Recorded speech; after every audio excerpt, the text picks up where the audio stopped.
नमस्कार। NEET power booster series में ये है आपका कक्षा 11 का अध्याय 6 पुष्पी पौधों की शारीरिकी।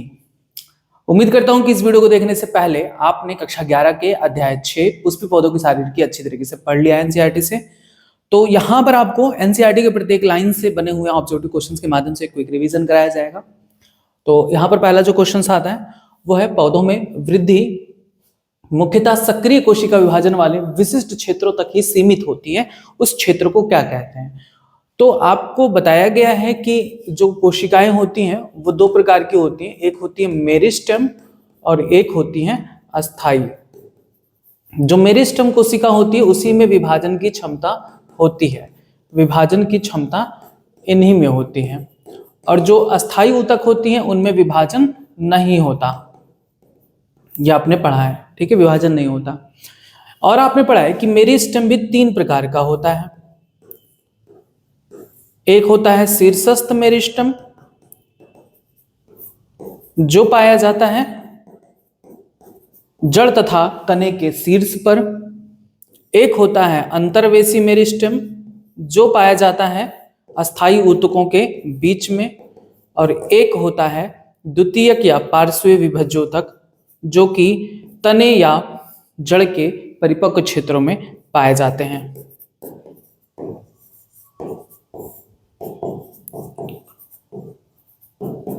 तो यहां पर जो क्वेश्चन पूछा गया है वो पूछा गया है कि कोशिका विभाजन वाला क्षेत्र कौन सा होता है। तो कौन सा होगा? मेरिस्टेम क्षेत्र, ठीक है, ऑप्शन बी। या इसे हम हिंदी में क्या कहते हैं? विभज्योतकी क्षेत्र, विभज्योतकी क्षेत्र, ऑप्शन बी।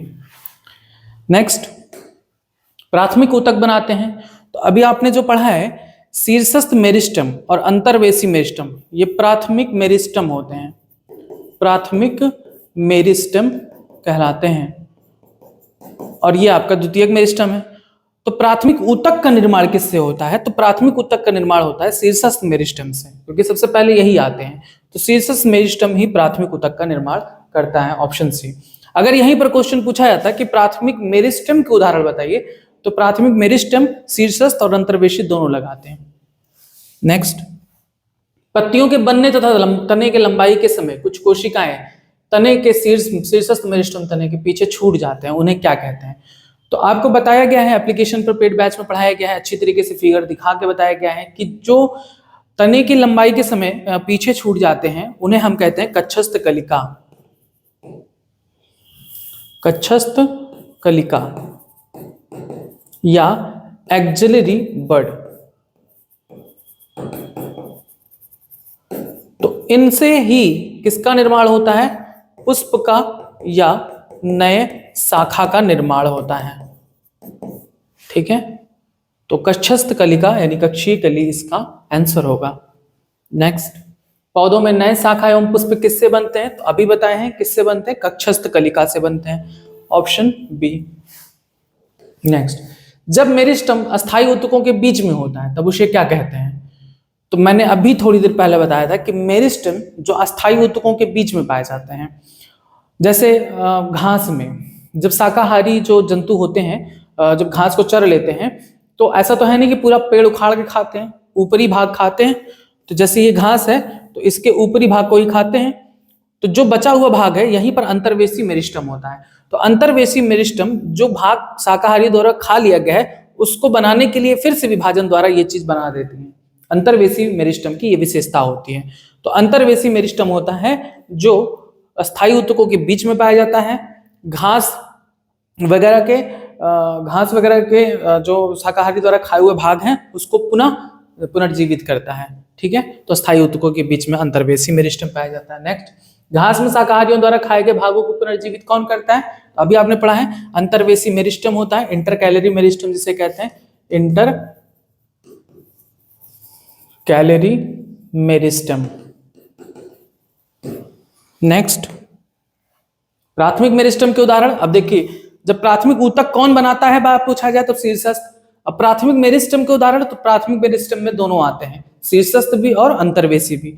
अंतर्वेशी और शीर्षस्थ दोनों, ए और बी दोनों, ऑप्शन डी लगाएंगे। जो पार्श्वीय मेरिस्टेम होता है इसे हम द्वितीयक मेरिस्टेम कहते हैं, जो इन दोनों से मिलकर बनते हैं। द्वितीयक मेरिस्टेम जो किससे बनते हैं भैया?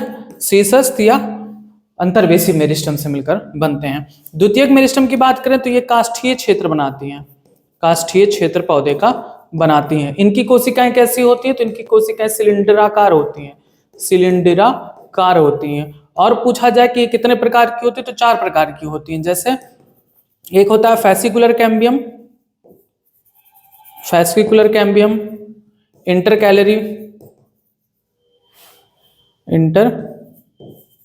कैलरी कैम्बियम, और एक होता है कॉर कैम्बियम, ठीक है, कॉर कैम्बियम, और एक होता है लैटरल कैम्बियम। ये सभी द्वितीयक मेरिस्टम के उदाहरण होते हैं। पूर्ववर्ती पादपकाय बनाने में सहायक होता है। अगर हम बात करें पूर्ववर्ती पादपकाय, तो ये बनते हैं प्राथमिक मेरिस्टम से, प्राथमिक मेरिस्टम से बनते हैं। अब प्राथमिक मेरिस्टम के उदाहरण आपने क्या पढ़ा है? प्राथमिक मेरिस्टम में कौन कौन आते हैं? अंतर्वेशी और शीर्षस्थ, शीर्षस्थ मेरिस्टम और अंतर्वेशी मेरिस्टम, ऑप्शन डी लगाएंगे। काष्ठीय कक्ष बने होते हैं, अभी बताया। काष्ठीय कक्ष कौन बनाता है? द्वितीयक या पार्श्वीय विभज्योतक मेरिस्टम, ठीक है, ऑप्शन डी। नेक्स्ट, मेरिस्टम जो बहुत से पौधों के मूल व प्ररोग के परिपक्व क्षेत्रों में पाए जाते हैं। देखो, परिपक्व क्षेत्र में पाए जाते हैं और प्राथमिक ऊतकों के बाद बनते हैं, तब इसे क्या कहेंगे? द्वितीयक या पार्श्वीय विभज्योतक, ठीक है। बताया है ना कि परिपक्व क्षेत्र, तने या जड़ के परिपक्व क्षेत्र में पाए जाते हैं।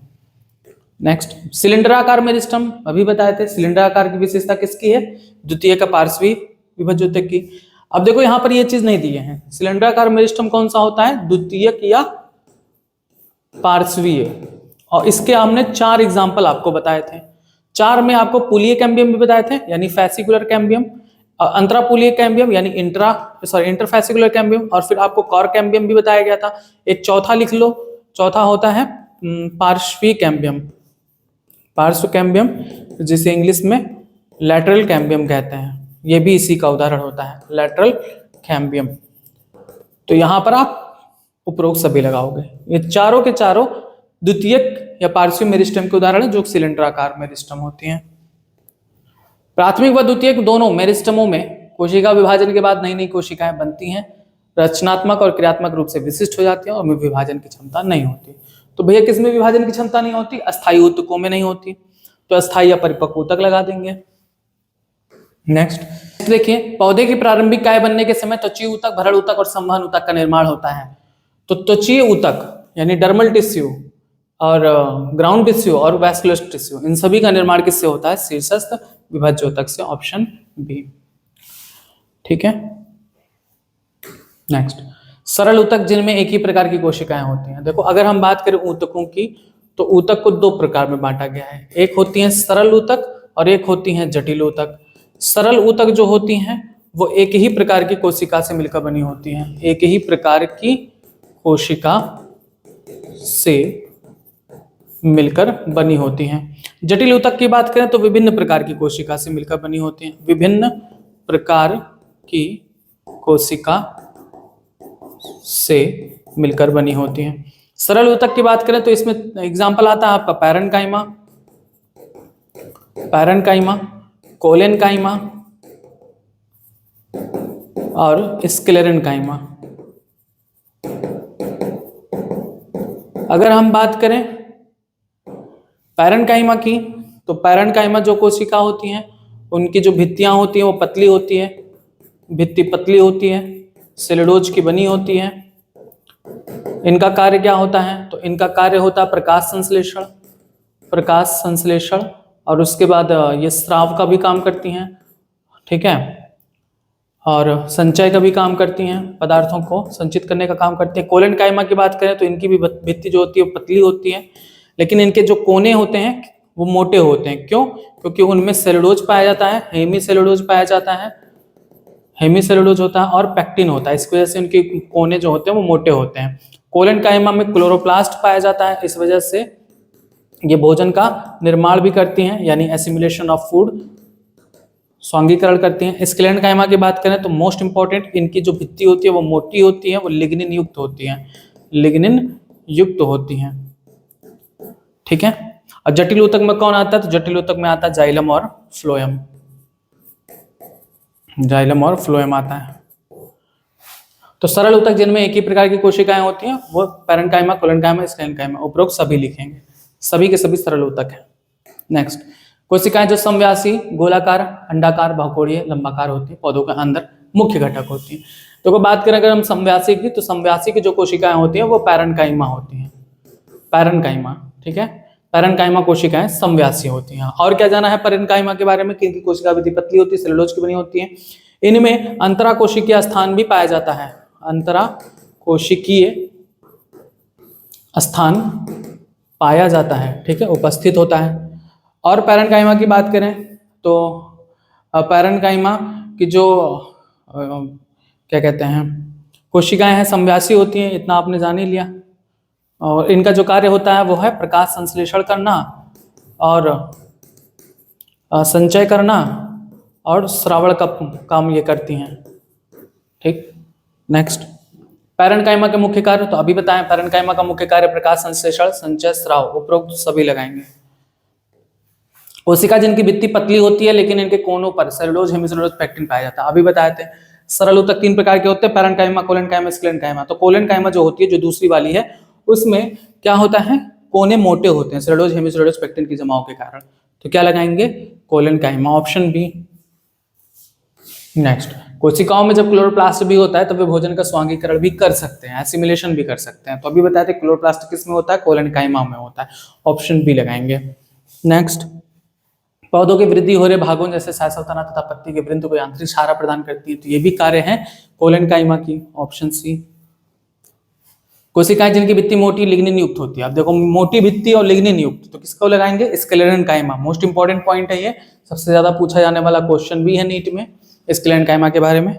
नेक्स्ट, आकार, रचना, उद्भव, विकास में विभिन्नता के आधार पर स्क्लेरेन्काइमा हो सकती है। ये तंतुमयी भी हो सकती है या स्क्लेराइड भी हो सकती है, ऑप्शन सी। यानी तंतुमयी, इनकी कोशिका ऐसे तंतु जैसी भी होती है, और स्क्लेराइड भी हो सकती है, 2 प्रकार की पाई जाती हैं। गिरीदार फलों की भत्ती की कोशिकाएं स्क्लेरेन्काइमा टाइप की होती हैं, ऑप्शन बी। नेक्स्ट, जाइलम में वाहिका अनुपस्थित होता है। अब देखो जटिल कोशिका के बारे में बात कर रहे हैं, जटिल कोशिका, सॉरी जटिल ऊतक। तो जटिल ऊतक कितने प्रकार के होते हैं, 2 प्रकार के होते हैं, एक होता है जाइलम और एक होता है फ्लोएम। तो जो जाइलम होता है, जाइलम, तो जाइलम किसका बना होता है, जाइलम में 4 एलिमेंट होते हैं। एक होता है वाहिनिका, वाहिनिका जिसे ट्रैकिड्स कहते हैं, ट्रैकिड्स, और एक होता है वाहिका जिसे वेसल्स कहते हैं, और एक होता है जाइलम तंतु, जाइलम तंतु, जाइलम फाइबर, और एक होता है जाइलम पैरेन्काइमा, जाइलम पैरेन्काइमा। तो अगर हम बात करें अनावृत बीजी में, तो अनावृत बीजी में, अनावृत बीजी यानी जिम्नोस्पर्म में वाहिका नहीं पाई जाती, वाहिका अनावृत बीजी में नहीं पाई जाती, ठीक है। उस तरह से और कुछ इंपॉर्टेंट पॉइंट बता दो। फ्लोएम भी ऐसे ही, फ्लोएम भी अगर हम बात करें आवृत बीजी में, तो आवृत बीजी में फ्लोएम के 4 एलिमेंट होते हैं। एक होती है चालनी नली कोशिका, सीव ट्यूब सेल्स, दूसरी होती है सहचर कोशिका यानी कॉम्पेनियन सेल, और तीसरी होती है फ्लोएम तंतु, और चौथी होती है फ्लोएम पैरेन्काइमा, फ्लोएम पैरेन्काइमा।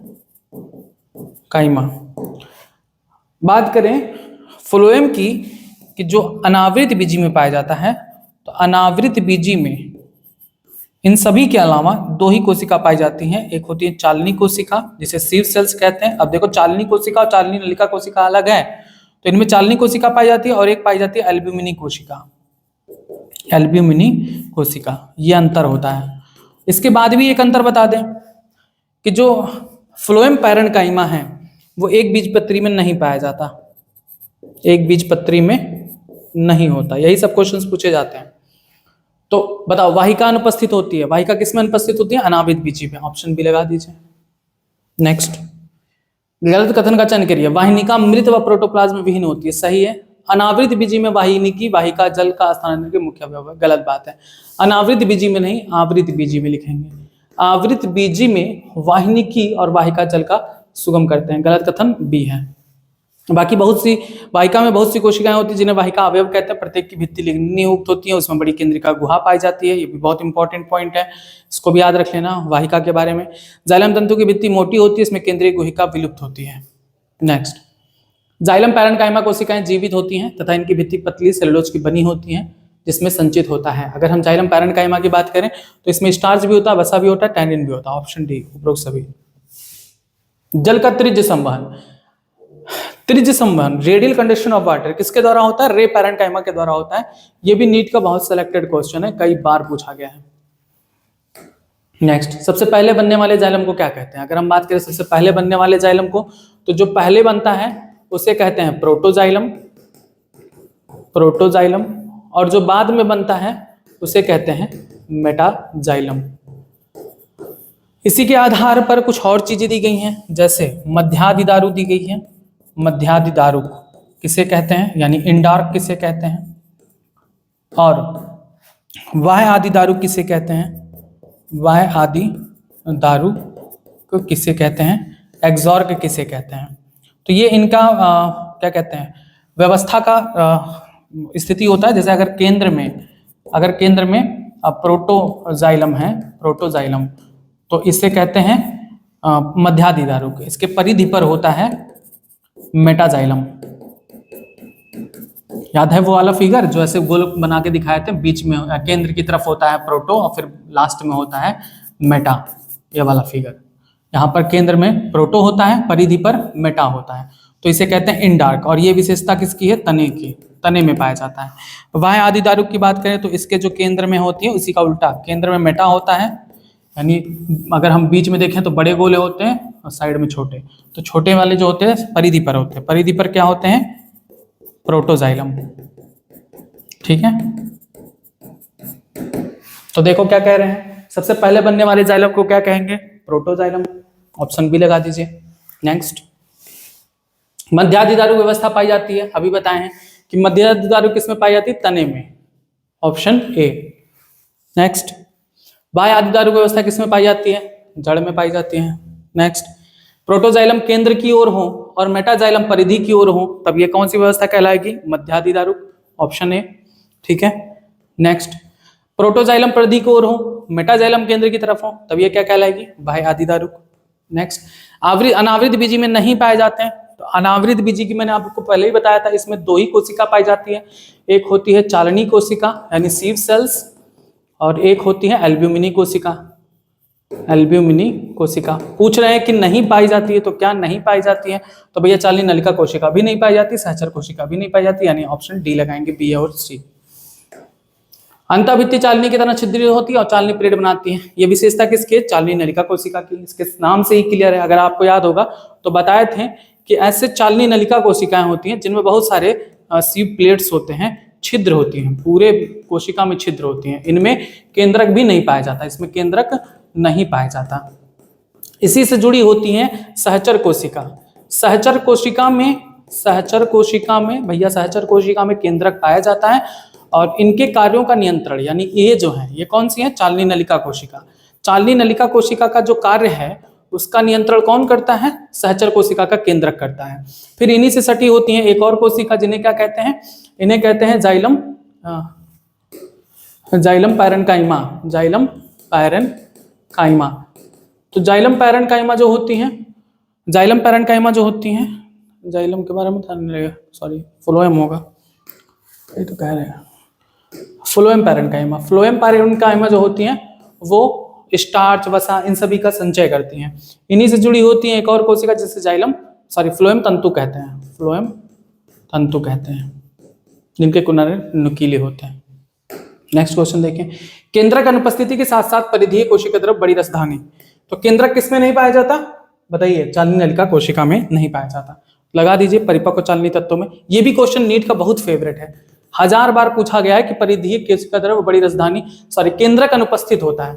अब देखो केंद्रक अनुपस्थित होता है तो ये भी हो गया, परिपक्व चालनी नलिका कोशिका में नहीं पाया जाता और परिपक्व आरबीसी में भी नहीं पाया जाता। इस बात को भी यहीं पर ध्यान रखो।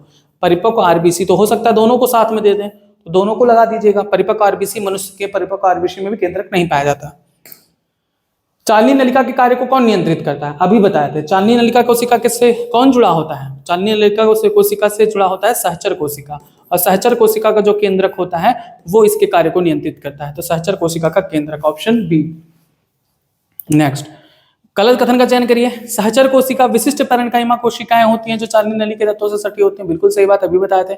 चालनी नली तत्व तथा सहचर कोशिकाएं गर्त क्षेत्र से जुड़ी होती हैं, क्षेत्र अनुदैर्ध्य भित्तियों के बीच में होता है। सही बात है। सहचर कोशिका चालनी नली में दाब विभव को बनाए रखती है, ये भी बहुत इंपॉर्टेंट टाइम है, इसको भी याद रख लेना। सहचर कोशिका के कार्य का नियमन चालनी कोशिका नली के केंद्र करता है, गलत बात है। इसके कार्य को सहचर कोशिका का केंद्र नियंत्रित करता है, उल्टा लिख दिए हैं, बी। नेक्स्ट, किसके द्वारा कोशिकाओं के बीच प्लाज्मोडेस्माटा जोड़ बनती है? तो प्लाज्मोडेस्माटा जोड़ बनती है, अभी बताए थे, यहाँ पर बताए नहीं थे, सॉरी। फ्लोएम पैरेन्काइमा जो होती है, फ्लोएम पैरेन्काइमा कोशिकाओं के कारण ही प्लाज्मोडेस्माटा का निर्माण होता है। तो फ्लोएम पैरेन्काइमा इसका आंसर होगा, प्लाज्मोडेस्माटा बनती है। नेक्स्ट, खाद्य पदार्थ तथा अन्य पदार्थ जैसे रेजिन, टेलेटेक्स, म्यूसिलेज, इन सभी का संचय कौन करता है? फ्लोएम पैरेन्काइमा, बताए थे। गलत कथन का चयन करिए। द्विबीजपत्री में फ्लोएम पैरेन्काइमा नहीं होती। अब देखो, मैंने अभी बताया था कि फ्लोएम पैरेन्काइमा द्विबीजपत्री नहीं, एक बीजपत्री में नहीं होती, एक बीजपत्री में नहीं होती, यही गलत है। ठीक है, द्विबीजपत्री में पाया जाता है। फ्लोएम तंतु स्कैनकाइमा कोशिकाओं के बने होते हैं, ये भी सही है। फ्लोएम तंतु प्रायः प्राथमिक फ्लोएम में नहीं पाए जाते, सही है। पटसन, सन, भांग, इन सभी का फ्लोएम तंतु का बहुत महत्वपूर्ण योगदान होता है मनुष्य के जीवन में। संकरी चालनी नलिका नैरो सीव ट्यूब्स किस में पाई जाती हैं? नैरो सीव ट्यूब्स किसमें पाई जाती हैं? तो ये पाई जाती है प्रोटोफाइलम में। मेटाफाइलम में बात करें तो इसमें बड़ी सीव ट्यूब्स होती हैं, बड़ी चालनी नलिका होती है, चालनी नली होती है मेटाफाइलम में। प्रोटोफाइलम में पतली होती हैं, संकरी होती हैं, ऑप्शन ए। नेक्स्ट, बाह्य त्वचा की बाहरी सतह मोम की पतली परत से ढकी होती है, जिसे क्या कहते हैं? पौधों के समस्त बाह्य त्वचा पर क्यूटिकल की परत पाई जाती है जो जल हानि को रोकती है, ऑप्शन डी। नेक्स्ट, प्रत्येक रंध्र में 2 सेम के आकार की कोशिकाएं होती हैं, जिन्हें क्या कहते हैं? याद है, ऐसे कोशिकाएं होती हैं जिन्हें क्या कहते हैं? द्वार कोशिका, guard cells, guard cells, option A. अब देखो, इसके बारे में बता दें तो ये जो छिद्र है यही है रंध्र, स्टोमेटा, जो खुलती बंद होती है द्वार कोशिकाओं की मदद से। जब द्वार कोशिकाएं फूल जाती हैं तो बंद हो जाता है, जब पिचक जाती हैं तो खुल जाता है। इनके पास भी कुछ कोशिकाएं पाई जाती हैं जिन्हें क्या कहते हैं? सहायक कोशिका कहते हैं, सहायक कोशिका। इन्हें क्या कहते हैं? सहायक कोशिका। ठीक है।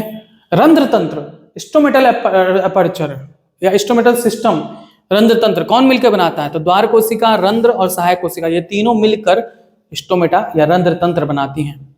इस बात को याद रख लेना। द्वार कोशिका की बात करें तो इनका आकार जो डंबल शेप का होता है, डंबल आकार किसमें होता है? घास में। ठीक है, देखिए डंबलाकार द्वार कोशिकाएं किसमें पाई जाती हैं? तो ये होगा घास में। ये भी नीट में आपका क्वेश्चन पूछा गया है। नेक्स्ट, गलत कथन का चयन करिए। क्यूटिकल जल की हानि को रोकता है जो सिर्फ तने पर पाया जाता है, जड़ में नहीं। बिल्कुल सही बात है, अभी बताया था कि जल की हानि को रोकता है क्यूटिकल, और केवल तने पर पाया जाता है, जड़ में क्यूटिकल नहीं पाया जाता। इस बात को भी ध्यान रखना। द्वार कोशिकाओं की बाहरी भित्ति पतली, मांत्री भित्ति मोटी होती है, सही है। मूल रोम बहुकोशिकीय जबकि त्वचा को एक कोशिकीय होता है, गलत बात है, उल्टा लिख दिए हैं। मूल रोम जो होता है वो एक कोशिकीय होता है, मूल रोम एक कोशिकीय होता है, और जो त्वचा रोम होता है यह बहुकोशिकीय होता है। अच्छा, आपसे कोई पूछे कि मूल रोम कहाँ पाई जाती है, तो क्लियर है, मूल मतलब जड़, जड़ पर पाई जाती है। मूल रोम कहाँ पाई जाती है? जड़ पर। और जो त्वचा रोम होती है वो कहाँ पाई जाती है? तने पर। ठीक है, यही ऑप्शन आपका गलत है। और त्वचा रोम आसपास से होने वाली जल की हानि को रोकता है। कभी कभी कुछ बाह्य त्वचीय कोशिकाएं जो रंध्र के आसपास होती हैं, कभी कभी कुछ बाह्य त्वचीय कोशिकाएं जो रंध्र के आसपास होती हैं, उनकी आकृति, माप तथा पदार्थों में विशिष्टता आ जाती है। इन कोशिकाओं को क्या कहते हैं? तो रंध्र के पास पाई जाने वाली कोशिका कौन सी है? सहायक कोशिका होती है। रंध्रीय तंत्र का निर्माण होता है, अभी बताए थे, रंध्रीय तंत्र का निर्माण किससे होता है? रंध्र, द्वार कोशिका और सहायक कोशिका से। ठीक है, रंध्र, द्वार कोशिका और सहायक कोशिका से, ऑप्शन सी। नेक्स्ट, पत्तियों में भरड़ ऊतक पतली भित्ति वाले तथा हरित लवक युक्त होते हैं, जिन्हें क्या कहते हैं? पत्तियों में भरड़ ऊतक।